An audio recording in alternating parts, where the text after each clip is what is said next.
where is the line of the things that you would not compromise on? Yeah. And I think you have to be clear with yourself of what that is as well.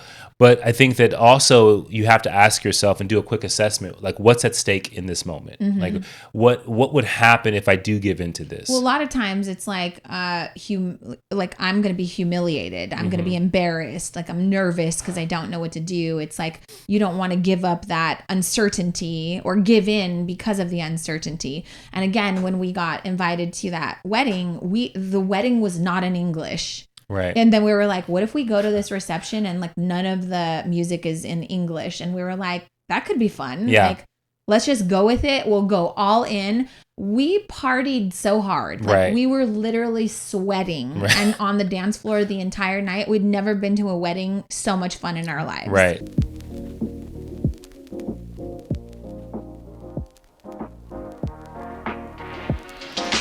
Hey guys, welcome back to the Push Podcast. I'm Janelle Copeland. And I'm Edward Copeland in the house, place to be. I'm only 19, but my mind is older. No, Name that lyric. you're not 19.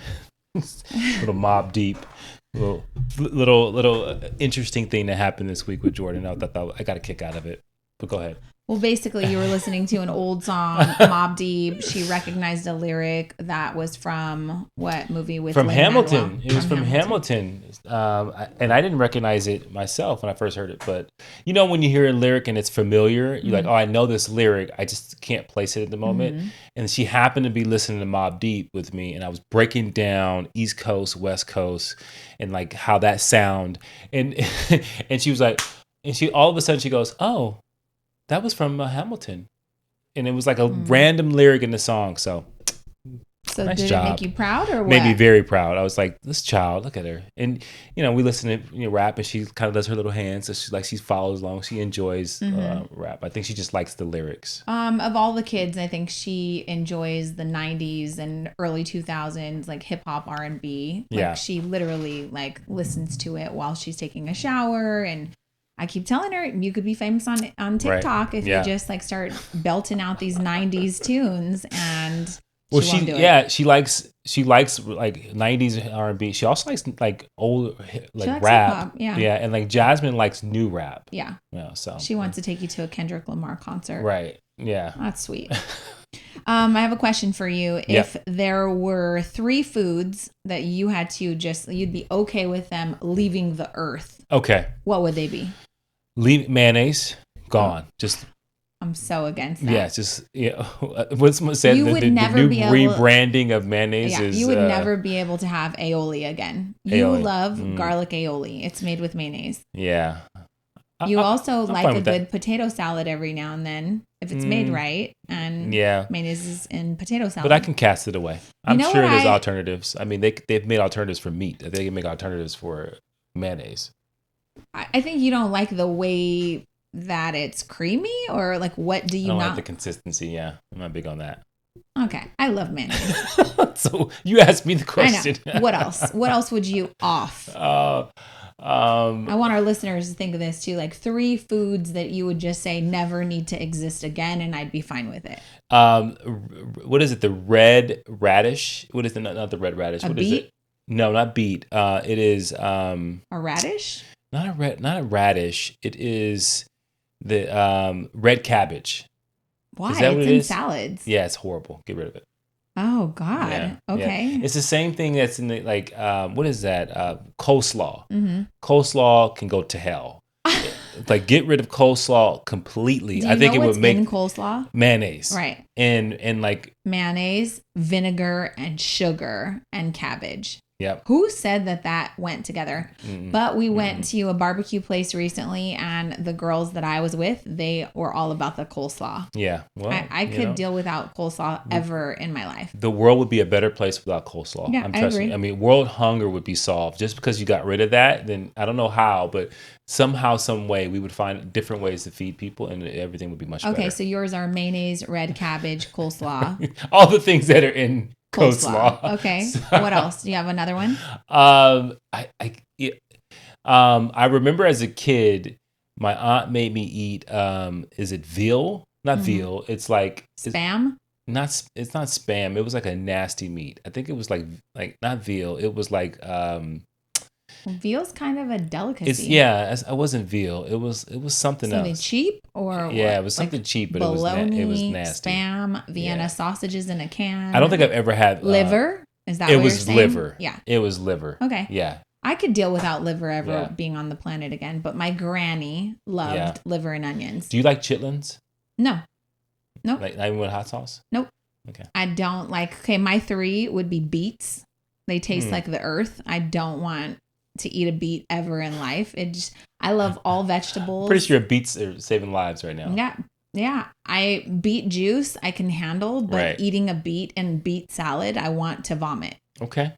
Fair enough. And ironically, yesterday I was with my sister and her new soon-to-be father-in-law made a plate of fruit. And I was like, oh, what's this? And my sister grabbed it, threw it in her mouth, and she goes, oh, God, it's a beet. It's so good. And I thought, well, let me grow up a little. And so I tried it, and I was like, yep, nope, this is on my list.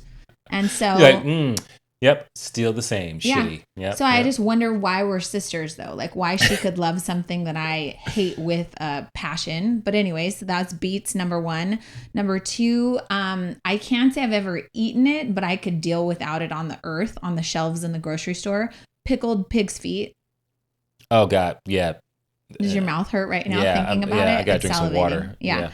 And then number 3, I love menudo, like the Mexican soup. Right. But I don't like the tripe, which is the underbelly of the stomach of the cow. Like, I'm good on tripe. That's what's in menudo. Oh. So I'm cool on tripe. Okay. And then I would add coleslaw. Yeah. But other than that, we're not picky eaters. Well, okay. What is a common thing that people eat that you can say, I can do without? Spam. You think that's common? I don't think it's a common thing. It's common in the Asian community. Yeah, I'm like the only Asian that doesn't eat Spam. I don't want it on sushi. I don't want it in my eggs. There must be some type of conspiracy because Spam is probably the worst thing on the planet for you. Well, for you, yes, but so are freaking hot wings and hot Cheetos and lots of other things. I don't think hot wings are that bad. Okay, well, they're fried. Little baby chickens. People could not face the fact that hot wings are baby chickens, and they just you just need to deal with it. That's what it is. Oh my God. But I will tell you the one thing, and it's going to surprise you. Okay. I don't really care for sandwiches. I know. I'm not a big deal with sandwiches. That's because your sandwiches are dry AF because you don't put mayonnaise on them. No, I just am not a big sandwich person. Like someone says, "Oh, I packed the sandwiches," I'd be like, "Really?" Well, when we were in Miami a couple months ago, someone invited us to go eat lunch at a sandwich place. And I was like, no, that's okay. Because I know you're not going to want to eat there. Like you would not. We were somewhere and someone said, hey, do you want sandwiches? And I was like, oh, no. Yeah, we were with my family. Yes, and it was basically camping, right? And they were like, Eddie, you want a sandwich? And you go, no, thanks. And I looked at you like, I said, he wants a sandwich.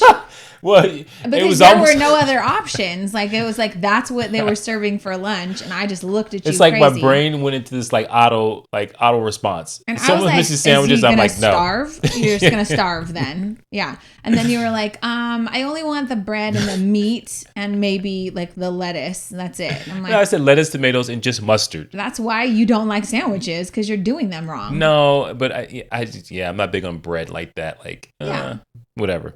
Which is why I stopped at Jersey Mike's the other day, got myself a turkey sandwich, and it was delightful. Yeah, so, but that stuff without you. But I don't. Okay, can you pick another one? Another one? What? Like a common thing, like do you want to get rid of hot dogs, or do you? No, I like hot dogs very much. But okay, if you had hot dogs, sandwiches, burgers, like something really common, pizza. I want them all. You got to choose one. I want tacos. Tacos. Yeah, I want them all. All right. Well, I'm doing away with sandwiches. I got to keep tacos. Love tacos. Mm-hmm. Tacos are something like... Well, that means you could get rid of pizza then, because pizza could be a sandwich. It's like crust and tomatoes and cheese, all of the things that make your stomach hurt. I only really like 2 types of pizza, and it's in a very specific place. Shout out to Numero Uno, right? And then... deep dish crust. Deep dish crust and Zello. Yeah. Zello is like a cornmeal pizza. Right. You like specialty pizza. Right. You don't like I'm bougie Domino's. with pizza. Well, You also are very lactose intolerant, Yes, so you stay away from it most of the times. I do. So. I'm not lactose intolerant, and I love pizza. Yeah. Well. Okay. Yeah. Moving on. I have a second kind of what in the world. This is my what in the world. Okay. It's been a crazy last couple of weeks. We got back from Italy. Hopefully you guys listened to those episodes. They were absolutely insane when it came to all of the challenges that traveling as a family posed for us. And then as soon as we got back from Italy, I got back on Sunday, and then Wednesday got right back on a plane, went to Austin, Texas for my sister's bachelorette party. And I specifically rented this house because it had a pool, and I knew that it was 114 degrees in Austin.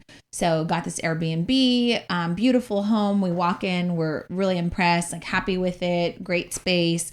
And then we had a whole itinerary. Day one, we get there, we kind of chill, maybe get in the pool that night. Right. But Saturday, we were having like a pool party, like just for the women staying in the house. And we were going to try to cool off. We bought pool floaties, we bought sunglasses and, bathing suit wraps and all these fun things for a pool party, drinks specifically for a pool party day. And we go to take the cover off of the pool, and I put my foot in, like stood on the first step and had to jump out because it was almost boiling. I'm not joking. Like my foot was burned. And so I jump out and I'm like, nobody's going to believe this. Like the pool's boiling. And so if I had to guess what temperature, I'd say 105 degrees.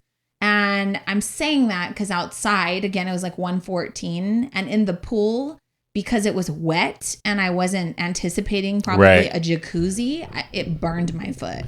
What do you think what temperature do you think we shower with?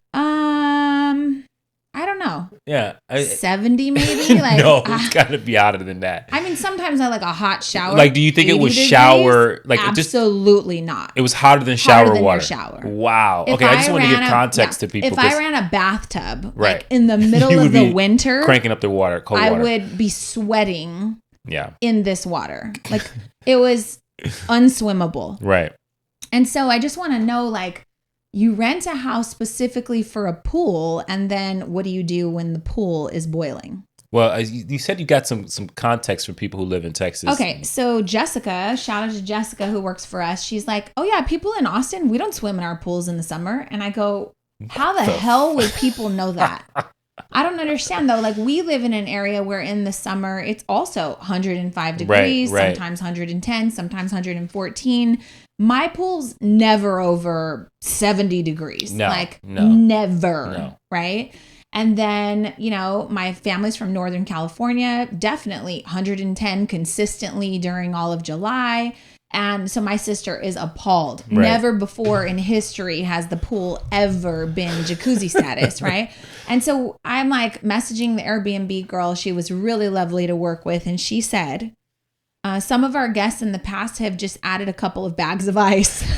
And I thought, and so the girls I'm with are like, oh, good idea. Guys, there are thousands of gallons of boiling hot water in a pot outside in the ground. There's no way 10 bags of fucking ice is going to cool down a 105 degree tub of water. Wait, was this after you called me? When you called me, I said, maybe you can get bags of ice. Yeah, and I thought you were equally so I just wondered, was this before that conversation or was I adding to my frustration, right? So someone else had told you the ice thing and I said... Yeah, the Airbnb lady said, try adding a couple bags of ice. And then you said it and I was like, what is wrong with people, right?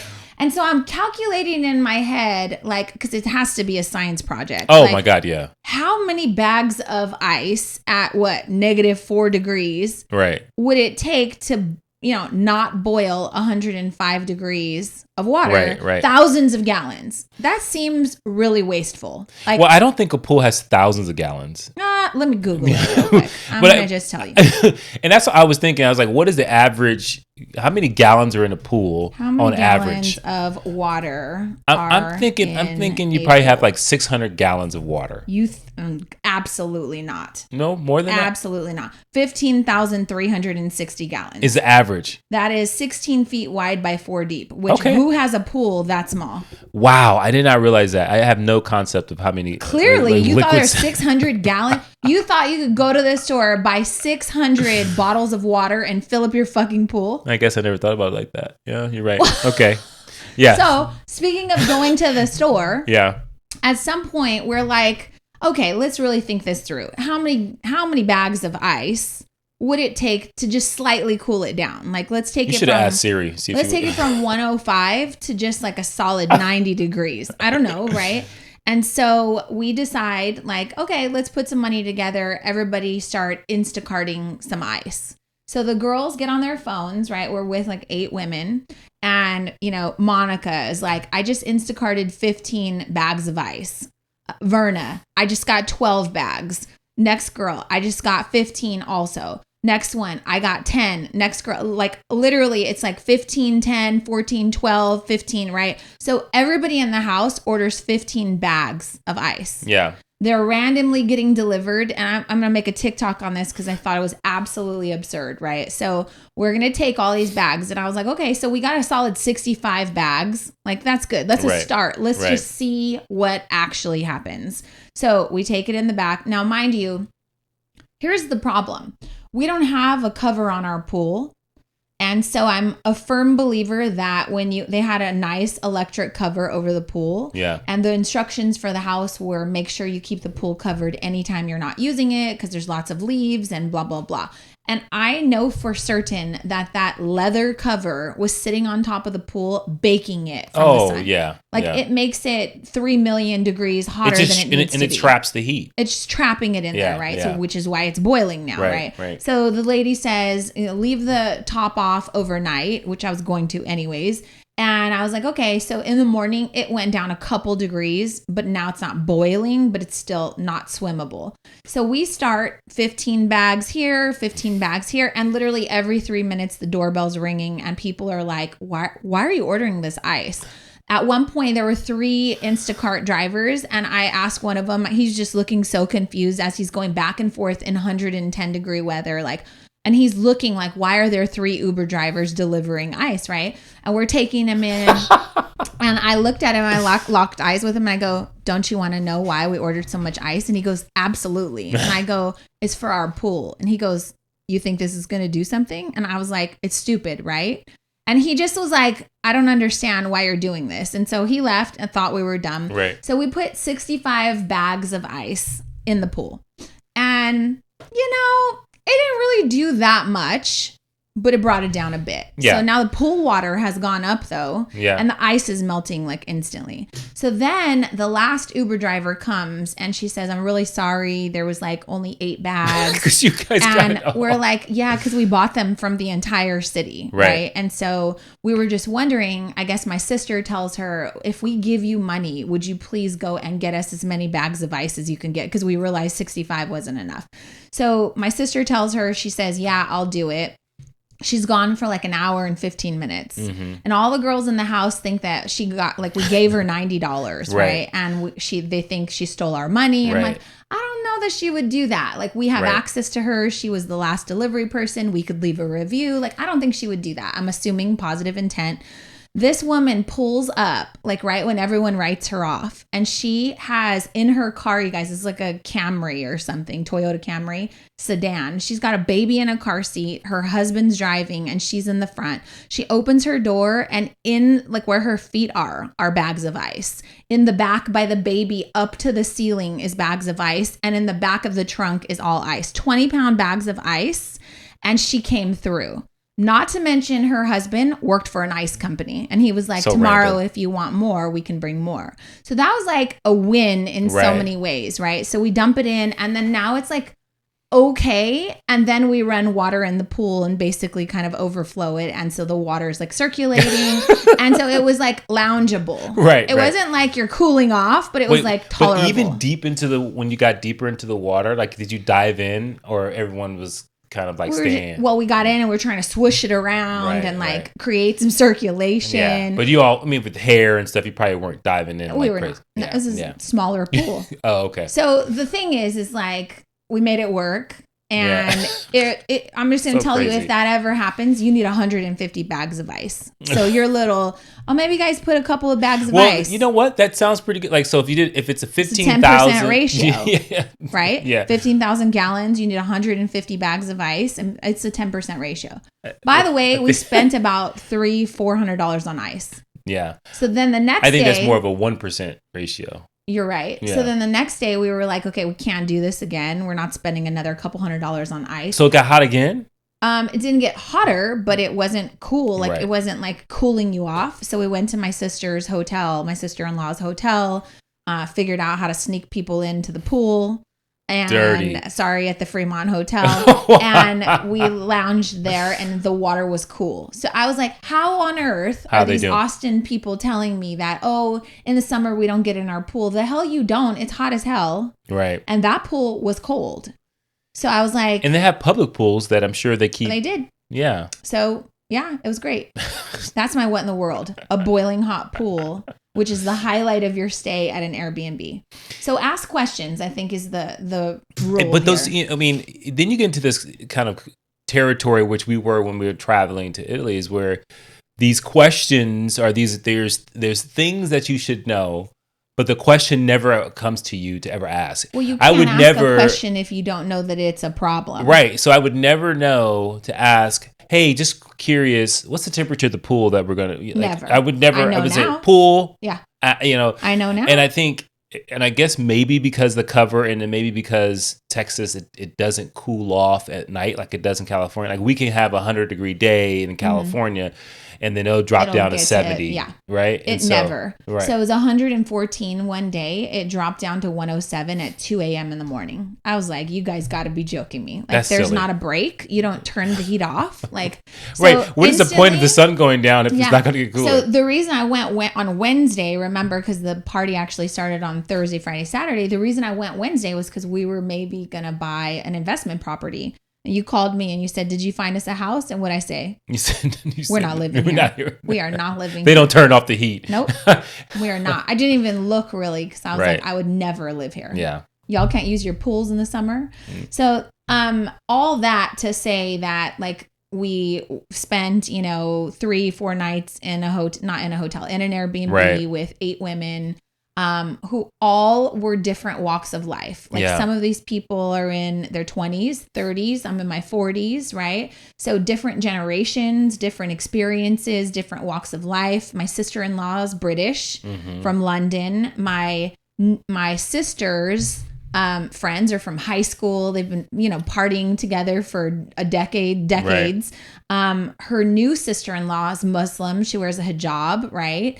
And so we're just like, how do we find fun to make this enjoyable for everyone? Yeah. Also my sister from London, my sister-in-law, she's pregnant. And so she doesn't want to be in a club. Like, her idea of fun is not to be in a club. It's art galleries. Right. Well, my sister, who we're celebrating, doesn't want to go to an art gallery. She wants to party, right? Right. Well, what if you don't like this music? What if this music is offensive? What if this is not your cup of tea?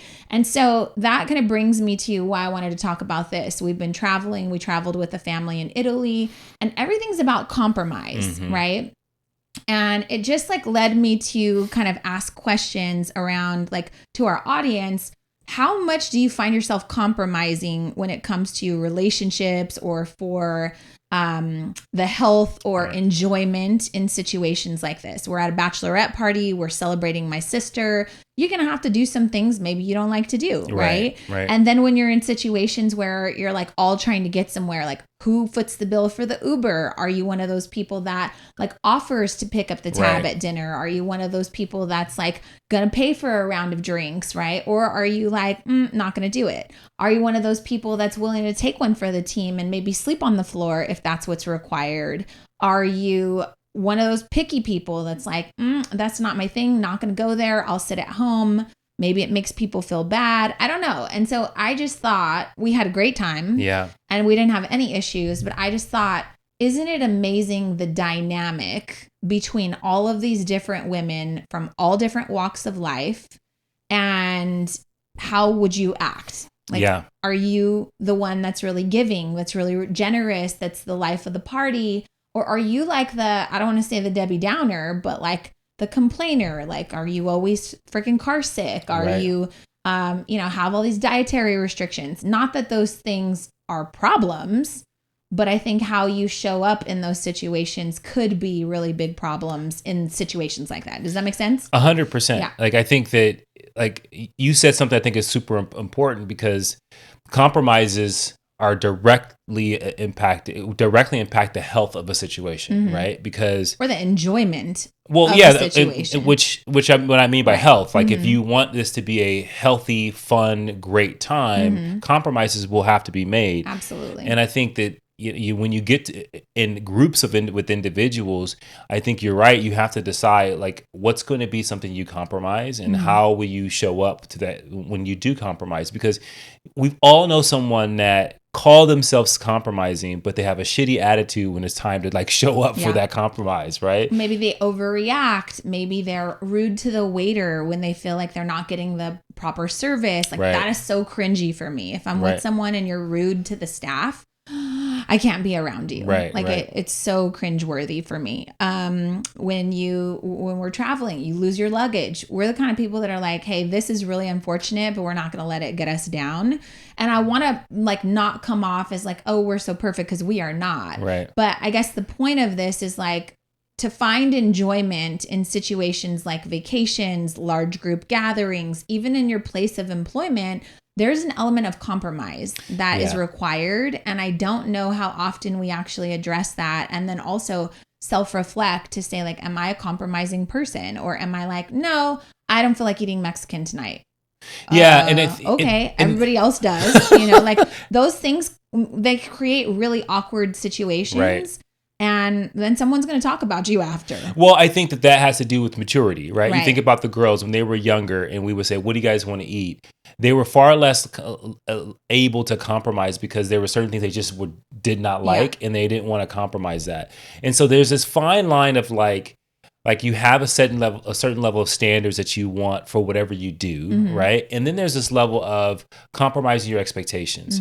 And so I think what you're mentioning around, like, when we lose our luggage and when things don't go well, you have to be able to say, well, I'm willing to compromise my level of expectations for this particular situation in order to maintain the health of the greater good of this trip or this relationship, right? And so whether it be you're with a group of people and a certain person is, like, has, beliefs that, okay, well, I want to make sure this person feels seen and heard. So you may compromise certain things that you would normally do because they're not a really big deal to you, but they're a really big deal to that person. Right. And I think the point is we could be more thoughtful in situations like that. And I just want to be clear, like, we had a great time. Right. Everyone was respectful, but it just, anytime you have tons of different personalities together and then people don't know each other, like, I don't know that you have social anxiety. I don't know that you have an eating restriction. I don't know that your personal beliefs do not, include gun laws or, going out to a club or drinking or cussing or whatever. And I think we show up as ourselves and you kind of hope that people are accepting, which I think you should. Right. But I also think that you should be compromising your tolerance in situations like that. Maybe you don't want to hang out with someone that cusses a lot, but they do.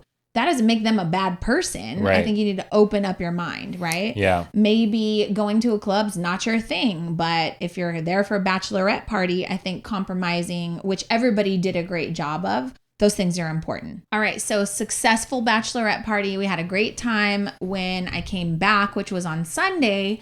That was great. And then turned around and left again on Friday for my sister's henna party. She had a Mendi party. She's marrying a guy who's Afghani, and his family wanted to throw a henna bridal shower for her and kind of, just exercise their culture and share it with our family. And so they asked Kayla and I to come. They asked Kayla to participate, which she was happy to do. Didn't know what that entailed, right? Yeah, so we went. They told us, like, what kind of dresses to buy, what they were going to be wearing. They were offering to share their clothes, their jewelry, their tikas, like everything with us. And this was a totally new experience for us, right? So at first, Kayla was like, "Is this cultural appropriation?"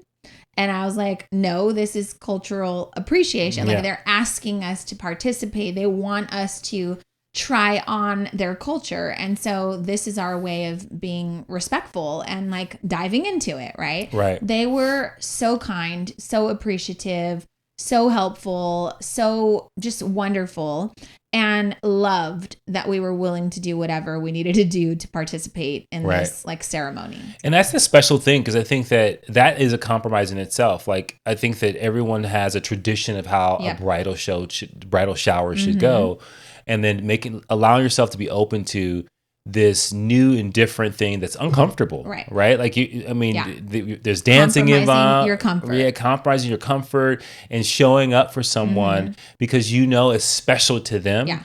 To me, that's a level of discipline too, because you think about like how often you run into situations that you feel should go a certain way, right? Whether it be a wedding, a bridal shower, or a trip.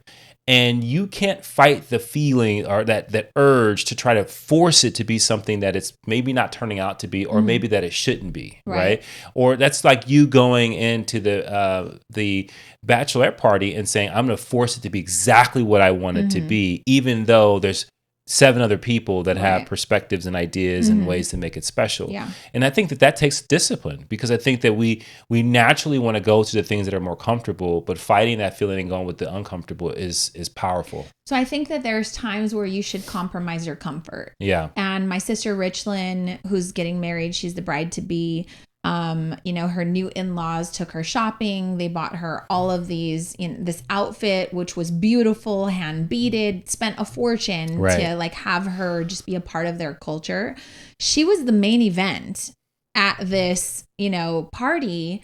And there was about 100 people there, like people that didn't speak her language, that didn't understand what she was saying, that have never seen her or met her before, that she was going to be sitting on basically this throne, partaking in this cultural experience on a pedestal with all eyes on her, not knowing what the hell to do, right? Yeah. And so I was so proud of her because she just went with it. Yeah. And they were like, okay, we're going to do this big, even our daughter Kayla, like she had a great outfit. They gave her a tika, which is like the jewel that rests on your forehead. I got to say, I had a great invention, and I was like, this does not seem like it's going to stay on. So what if we glue it to our foreheads with eyelash glue?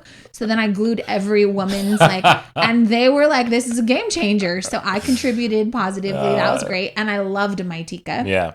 After the party, I was like, okay, we can take these off now. And Kayla was like, I don't want to take it off. When will I wear this again? It's so pretty. So we had such a great time. But my sister, was basically presented. Yeah. So Kayla and some other cousins came out, did a dance. I was so proud of Kayla. She got thrown in, right? Yeah. And they were just like, oh, it's not a big deal. You're going to dance. And I just looked the other way because I was like, she's a performer. She's an actress. She can figure it out. Yeah, and she never once complained. She never once said, I don't want to do this or I don't know what I'm doing. Or she just watched, observed. They said it wasn't a big deal. And then, the curtain opened. They come out. She's just following the girl in front of her and did what the girl in front of her did. That's so good. That's it. I was so proud of her. And she had a great time, right? Yeah. And then my sister Richlyn, same thing. She's like, okay, well, when I walk out, what do I do? And they were like, just look serious. And so she had resting bitch face. And I was like, dude, smile.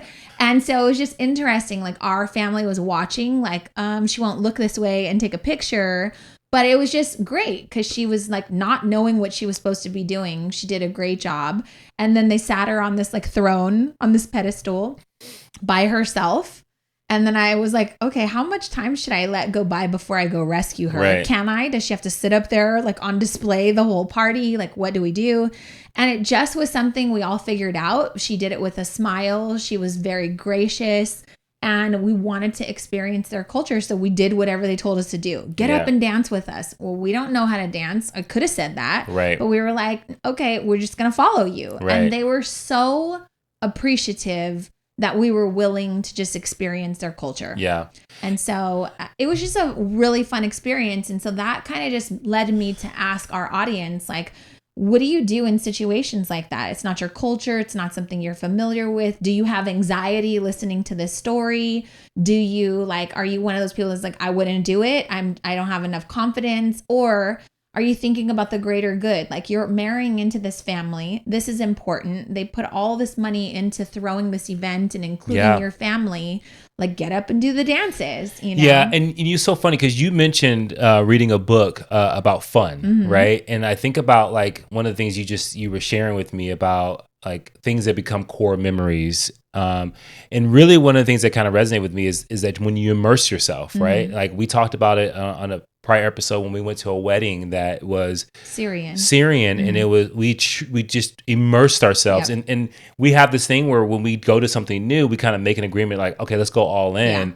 And I think there's a difference between just compromising and just tolerating it, and versus going all in and immersing yourself, because then that's when you really find out like, oh my God, the joy and what others see in it is that you fully like put yourself in that place.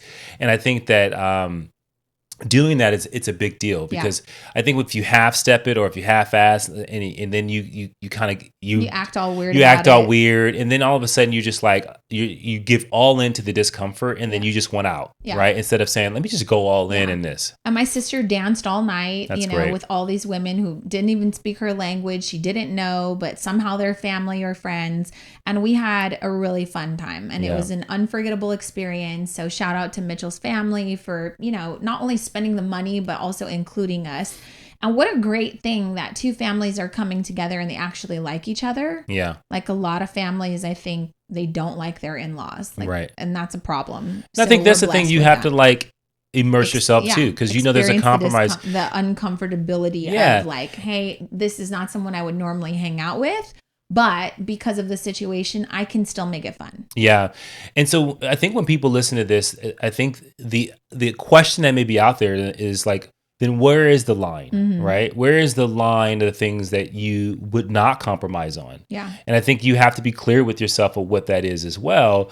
But I think that also you have to ask yourself and do a quick assessment, like what's at stake in this moment? Like what would happen if I do give into this? Well, a lot of times it's like, like I'm going to be humiliated. I'm going to be embarrassed. Like I'm nervous because I don't know what to do. It's like, you don't want to give up that uncertainty or give in because of the uncertainty. And again, when we got invited to that wedding, the wedding was not in English. Right. And then we were like, what if we go to this reception and like none of the music is in English? And we were like, that could be fun. Yeah. Like, let's just go with it. We'll go all in. We partied so hard. Like we were literally sweating and on the dance floor the entire night. We'd never been to a wedding so much fun in our lives. Right. And that was like you said, becomes a core memory. And so being willing to like look ridiculous and know that for the greater good, that family just wanted to see us participate. Right. We would have looked so stupid if we were like, no, it's embarrassing. No, we don't know how. No. And you'd be sitting there on the sidelines missing out on all this potential fun. Even though you feel you look ridiculous, they're just happy that you're engaging. Yeah. And it goes back to like how we started the episode. Like we talked about what things we would eliminate from the world of the things that we do not like. And, I said, hey, I can get rid of pizza because I'm lactose intolerant, but you better believe when I was in Italy, I was eating pizza. Right. Right. With lactate pills. With lactate they should sponsor this episode. And the crazy thing is that when I did not take the lactate pills, I was okay. So there's something a little bit different going on over there. I just want to take a poll though. Like, are our listeners lactose intolerant? Is this like a prominent thing? Because you're starting to pass this down to the girls, and 2 out of the 3 girls are now experiencing discomfort of lactose intolerance. Well, it's something I will tell you over time, but it became worse for me. Right. And technically, scientifically, everybody's lactose intolerant. I understand that. Right. But I just happen really to have cheese. Until it doesn't. Until you find out like all the little aches and pains that you may have is coming from the inflammation from cheese. You can talk about cheese. But to my point is saying it's like even on a trip like that, on something I would probably normally stay away from or rarely have, you immerse yourself, right? Because culturally you're trying to embrace. You're not traveling just to take with you your old things, your old habits and routines. You're traveling to learn new things, right? Yeah. You embrace 7 other women to learn 7 other women and how they live their lives. And I think that is experiencing living. And so I think when you were talking about the fun book, I was like, wow, when you think about that, like that's fully living all out is when you open your heart to things that normally you wouldn't, so that you can experience them, so that you can say, hey, I'm actually alive. I could feel discomfort. That's part of living. Yeah. And so sidebar, Viola Davis has a book, I think it's called Finding Me. And I've been reading it on my plane travels. And she talks about this part where she took a trip to Africa and like found herself because she was willing to fully immerse herself in the culture. Yeah. And so she was like, I took all the shots that were required and then some, because I wanted to eat everything that they eat and just experience it fully. So she's at this like village kind of ritual one night, and they're making like this rice and seasoning and spices and stuff. And they pass this massive bowl around, and it's got meat, and it's a dish, an African dish. And people are just taking like scoops of it and eating it like with their hand. Like that's not something I would normally do. But if I'm in Africa and I want to really be immersed, then I do it. And she said it was wonderful. I wound up eating it the whole time I was there. I lost 15 pounds. Like it was great.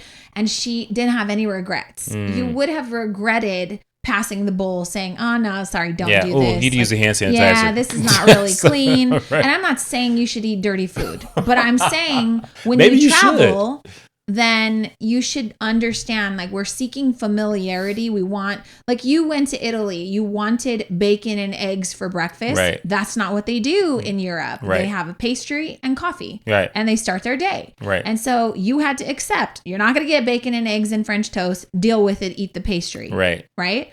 And so many people are just like, they travel, they get out of America or wherever, and they want things to be their way. And I think that that is a compromise that you need to look at, and not only like be willing to immerse yourself, but like be excited for the discomfort. Yeah. Yeah. I mean, there was only one thing that you were not going to negotiate with, and that was your Parmesan cheese. Even though the Italians, they were like, you're going to put Parmesan cheese crazy on that? I'm like, I'm sorry.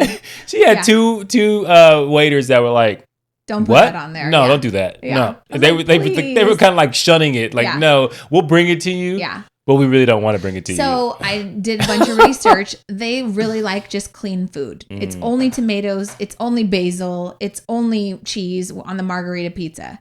I'm sorry. I just need some seasoning. Like I need something. I ate it 5 times the way it was supposed to be. And I realized I really want Parmesan cheese on it. Right.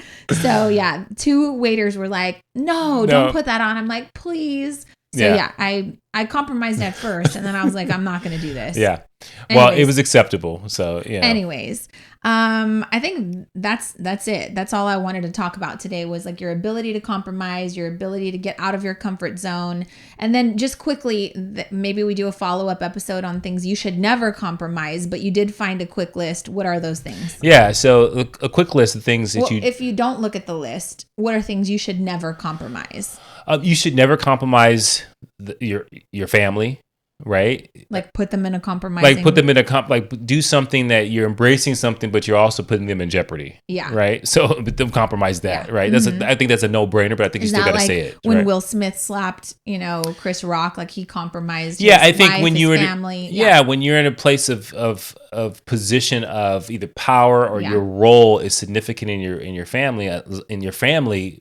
I think that you want to make sure that the things that you're doing is not compromising them. So the collateral damage to this family is significant. Yeah. Wouldn't you agree that the collateral damage to Will Smith's actions impacted Jada more than Will? I think so, because I think people toss and turn of her likability, right? And so I think people overwhelmingly like Will Smith. He's a very likable person. Yeah. And I think at times they feel like they don't like him as much as they blame it on, which is not fair, right, at all. But I think that that's kind of how the mob thinks. It's like, oh, Jada. And even the memes and the things that came out after that were about Jada not about him do it. Not about Will Smith slapping someone, right? Okay, what else should you not compromise? I say you should not compromise your integrity. Like that to me is like, I'm going to be peer pressured to do something I know is wrong, and I'm not going to compromise and I think my integrity. To go a little further, when you say integrity, you mean like integrity to your values, integrity to your to keeping yourself honorable. Right? I think it's more about honorable. Like I can have values and you can have different values and we can still be in harmony. I can compromise on stuff like that, but like if I know that I should not kill someone and you're wanting me to kill someone, I'm not going to compromise my integrity. Yes. Yeah, 100%. And I think that's something I hope kids take, like, because they're in positions all Like, the you time know where right peer and pressure wrong. is going to compromise Yeah. their integrity. I think you can't compromise your physical and your mental health. Okay. Right. I think that if putting yourself in an environment is going to damage you somehow physically and then mentally, and I want to be really careful about the mental health. And we're not like, people sometimes confuse discomfort for an element of discomfort to their mental health or damage to their mental health. Discomfort, being uncomfortable, being in situations where you feel embarrassed is not damaging to compromising your mental health. Your mental health. I'm talking about like someone tormenting you or treating you in a way where you can't recover in like a an healthy abusive way. relationship or something. Okay. Right. Read the list. What's on there? All right. So big life decisions. So this is really about like in relationships, kind of big life decisions. So if your goal is to have kids and to get married and you're in a relationship where someone doesn't want to do that, leave them. Yeah, you should start. Yeah. You start all over. Okay. Hobbies and passions. I think that's important because a lot of your life force comes to the things that you do in recreation, like being able to say, like if you got in a relationship, you say, "Hey, no longer can you read anymore. I don't want you to read. I hate when you read." Well, yeah, that's a big problem in Afghanistan right now. Right. Or you can no longer. I don't like it when you ride your motorcycle. You can't do that anymore. Right. So don't compromise that. Yeah, unless you feel like, I think you have to keep the things that I think bring you passion. That's an interesting one because I think when you get married and you start to have kids, you do compromise all your passions. Like you don't really have time for because I think it goes to the other stuff. thing we're talking about. It jeopardizes the family. Like Yeah. if you fall off a motorcycle, we're all up shit's creek. Next. Right? Your culture. You shouldn't compromise your culture. Yeah, you shouldn't compromise your culture. So I think that we just talked about a cultural event that you were at. And I think if your sister would have said, "Nope, I don't want to do this," Can we make it more American? Right. Or now they're compromising. Can you not wear your hijab or like you shouldn't compromise that. No, stuff. like those are things that I think are essential to you. Yes. Your goals are another thing. If you have goals that you want. So you were just talking about Mitchell having like very specific goals that he's not willing to compromise. Yeah. What do you think if you had a child that wanted to be a rapper, but they weren't very like talented at it? Would you want them to compromise their goals?